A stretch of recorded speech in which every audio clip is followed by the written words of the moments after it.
Mesdames et messieurs, bienvenue à un nouvel épisode de Cinemaximus.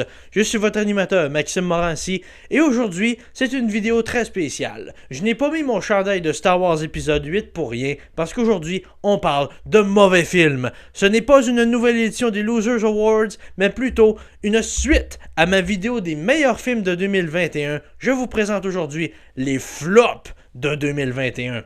Les 8 films que j'ai vus au cinéma ou en streaming en 2021 que je peux officiellement dire que j'ai détesté et qui seront fort probablement nominés aux Losers Awards 2021. C'est parti! Voici mon top 8 des pires films de l'année. Numéro 8. La Notice Rouge. C'est jamais bon signe quand je finis un film sur Netflix et que je me dis « Wow! J'ai vraiment gaspillé 2 heures de mon temps. » Puis c'était même pas pour les Loser Awards en plus. Ah! Mais sérieux, La Notice Rouge est aisément le film le plus inutile sorti dans toute l'année. Je sais pas ce qu'ils essayaient d'accomplir avec ce film. C'est tellement cliché dans tout son être. Dans le script, dans les scènes d'action, la manière qu'elles sont filmées, dans l'histoire, même dans le jeu d'acteur. Si on regarde les deux personnages principaux, je me souviens même pas de leur nom. Je vais les appeler Dwayne Johnson et Ryan Reynolds. Dwayne Johnson joue le même personnage dans tous ses films, donc pas la peine d'en parler. Et Ryan Reynolds, autant que sa routine de je fais les mêmes jokes que dans Deadpool marchait dans L'Homme Libre, également sorti l'année passée, autant là j'avais juste le goût d'y sacrer une claque sur la gueule. Et en plus, je déteste quand un film fait rien d'original pendant presque 2 heures de temps, tout ça pour garrocher 3 revirements de situation sortis de nulle part dans les 5 dernières minutes. Ah, que je déteste ça! Numéro 7. Malfaisant. Du réalisateur et scénariste James Wan, qui nous a notamment apporté les films d'horreur de la série Insidieux et de la Conjuration, nous amène Malfaisant? Quoi? Ok, je sais honnêtement pas ce qu'il essayait de faire avec le film. C'est comme s'il avait essayé de mélanger son style et son gros budget d'horreur pour 2021 dans un script tellement bizarre et tellement poche qu'on dirait un film de série B des années 80. Comme s'il avait essayé de combiner Insidieux, Tenet et Basket Case ensemble dans un blender. Le résultat m'a tellement rendu mêlé. Tu sais, La Notice Rouge, c'est le film le plus inutile de l'année. Ben, Malfaisant, c'est le film qui m'a rendu le plus confus dans toute l'année. J'avais aucune idée de ce que j'étais censé ressentir dans le film. Les moments de suspense étaient drôles et les moments d'horreur étaient honnêtement drôles. Dans une année qui nous a donné l'échelle meurtrière à l'UQAC, on a eu la chaise meurtrière dans Malfaisant. C'était le meilleur lancer de chaise de l'histoire du cinéma. À ce prix que je riais, mais je savais pas si je devais rire ou pas. Est-ce que je suis censé avoir peur de la bébite dans le film ou est-ce que je suis censé trouver ça tellement ridicule que ça en est drôle? C'est ça le problème. Numéro 6. Mortal Kombat. C'était quoi ça? Aisément le premier mauvais film que j'ai vu dans l'année. Je suis un fan des jeux Mortal Kombat, ou du moins des 3 jeux plus récents à partir de Mortal Kombat 9, mais ce film était une de mes grosses déceptions cette année. Si tout ce que vous voulez voir dans un film de Mortal Kombat, c'est les références aux jeux puis la violence typique des jeux, ben vous allez être satisfait. Mais moi, j'étais pas capable d'apprécier un film avec tellement de moments aussi caves. Voici une petite liste des moments les plus niaiseux dans Mortal Kombat. 1. Le film s'appelle Mortal Kombat, mais le tournoi Mortal Kombat est même pas dedans. C'est juste le mafieux chinois dans Dark Knight qui essaye de tuer tous les combattants de la Terre avant que le tournoi commence. 2. Le super pouvoir de notre personnage principal est une couche d'armure scénaristique. C'est de la merde. 3. Un des personnages principaux, Keno, obtient son super pouvoir en devenant fâché du fait qu'il n'a pas pu manger un egg roll. 4.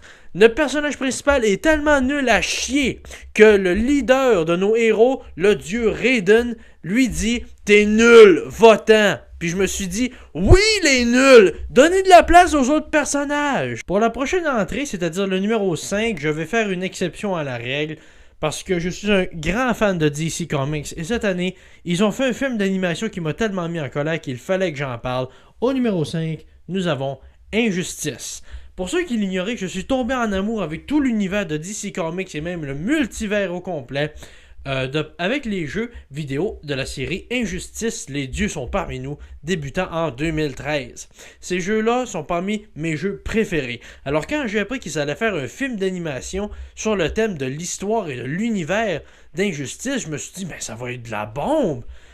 J'ai vite compris que ça allait prendre beaucoup trop de liberté quand un des personnages les plus importants des deux jeux, Flash, meurt dans les 5 ou 6 premières minutes. C'est absolument horrible. Le film prend beaucoup trop de liberté avec le matériel, et le matériel nouveau qu'il amène est loin d'être aussi bon. On introduit plein de nouveaux personnages qui n'ont jamais été dans les jeux et qui sont pas aussi intéressants. Aucun des acteurs vocaux des jeux ne reprennent leur rôle, probablement parce qu'ils savaient que ce film d'animation serait de la merde. Mais sérieux, comment tu peux résumer ou genre captiver autant le public avec l'histoire d'Injustice quand tu le fais en 1h15? Quand les deux jeux prennent genre 3-4 heures à finir chaque côté mode d'histoire et qu'il y a plein de bandes dessinées qui approfondissent les choses. Ce film, c'était juste une mauvaise idée bout en bout. Numéro 4. Éternel. Oh là là là là là là. Sérieux, imaginez un monde où les studios Marvel auraient fait un Shang-Chi et un Spider-Man sans retour aussi mauvais que Éternel. Ça aurait été une catastrophe. Pour un film qui s'appelle Éternel, il m'est pas resté à l'esprit plus que 30 secondes. C'était tellement long pour rien et c'était tellement dole. Aisément, le pire film de super-héros que j'ai vu dans toute l'année. Et vous savez à quel point j'aime les films de super-héros. En plus, moi j'adore un bon méchant dans un film. Certains de mes personnages préférés de tout le cinéma sont des méchants. Mais pourtant, pour un film qui dure presque 3 heures de temps, le film passe presque la moitié de son temps à déambuler sans aucun méchant ou antagoniste fixe. Pour la moitié du temps, on a juste un groupe de dieux sans personnalité qui se battent contre des grosses bébites. C'est vraiment pas intéressant. Numéro 3. Pour le numéro 3, j'aimerais vous présenter mon Bobblehead de Darth Vader. Il est tout le temps là, mais il sert à rien. Un peu comme LeBron James dans Basket Spatial 2. Oh my god que c'était mauvais. Vous voulez voir une pièce de déchet marketing sans âme ni personnalité? Ben je vous offre ce film-là. Ce film c'est moins une suite au premier basket spatial avec Michael Jordan des années 90, plutôt que c'est une très mauvaise publicité pour l'application et le site de streaming HBO Max, qui je tiens à le mentionner, n'est même pas disponible au Canada. Au fond, c'était juste un moyen pour les studios Warner Brothers de dire « Hey, on a réuni tous les personnages de tous nos films de ces 80 dernières années. Pourquoi? Ben, pour qu'ils écoutent un match de basketball. » Non, ce film-là, c'était nul. Les blagues étaient poches. LeBron James est aussi mauvais acteur que Michael Jordan, mais au moins Michael Jordan est charismatique. Mais le pire, c'est que l'animation du film, ils ont mis un mix de 2D et de 3D, mais c'est plus moche que le Space Jam original des années 90, de v'là genre 25 ans de ça. C'était-tu cheap à ce point-là? Wow! Numéro 2. Là, on est rendu dans la crème de la crème, ou la merde de la merde, comme je devrais dire. Numéro 2 et numéro 1 sont les deux seuls films dans toute l'année que je donnerais pas plus haut que 1 sur 10.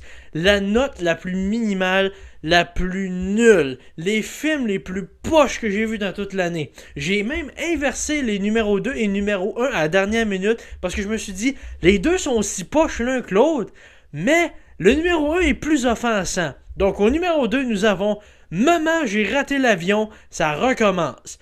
Le furoncle de Disney+. Et il y a Artemis Fowl sur Disney+, pour vous donner idée. Ouh! Mais sérieux, Maman, j'ai raté l'avion, ça recommence. Ça tente d'être une suite aux deux premiers Maman, j'ai raté l'avion, mais... Oh mon Dieu, ils ont rien compris au concept de pourquoi les deux premiers ont fonctionné. Au lieu de ça, on a genre... un film où les personnages sympathiques sont ceux-là qui essayent de voler la maison et l'enfant est comme le psychopathe cette fois-ci. C'est peut-être si tu faisais une comédie noire mieux écrite, ça marcherait. Mais là, non, c'est juste des blagues paresseuses répétées des deux premiers films, des acteurs qui essayent mais qui sont tous mauvais parce que leur réplique et le scénario est nul. Et en plus... le film fait un truc que je déteste dans les mauvais films. Ok, il y a un des personnages au début, il regarde la TV, ben relax, puis puis il met la TV sur pause, il se retourne pratiquement pour regarder la caméra. Tout ça pour dire, je sais pas pourquoi il arrête pas de faire des suites puis des remakes. C'est jamais aussi bon que l'original. Bitch, t'essaies de justifier l'existence de ton film par cette excuse-là. Genre pour dire, ouais, on fait une suite à un moment où j'ai raté l'avion, mais on sait que c'est de la merde. Fuck off! On y est, mesdames et messieurs, le pire film de l'année, selon moi, parmi ceux que j'ai vus. Le pire film de 2021, le numéro 1 sur la liste des flops de l'année est... Cher Evan Hansen. Wow! Je croyais que la prémisse du film était légèrement offensante et dark, mais le résultat final est tellement inutilement déprimant, inintéressant et juste malsain. Je croyais que quand j'allais voir ce film, j'allais voir un film où ce serait... Ok, on a un jeune garçon, Evan Hansen, qui est au secondaire, puis il profite du suicide d'un de ses camarades de classe pour s'avancer socialement et se faire des amis, ce qui déjà à base est un peu malsain. Mais non, l'histoire qu'on a dans le film, c'est Evan Hansen qui profite du suicide d'un camarade de classe pour s'avancer socialement, se faire des amis, devenir célèbre et se taper la sœur du gars qui s'est suicidé. Quoi? Non, mais quoi? Quand est-ce qu'ils ont pensé que ce serait une bonne idée? C'est adapté d'une pièce sur Broadway et à ce que j'ai entendu, déjà que la pièce Broadway était poche, le film est encore pire.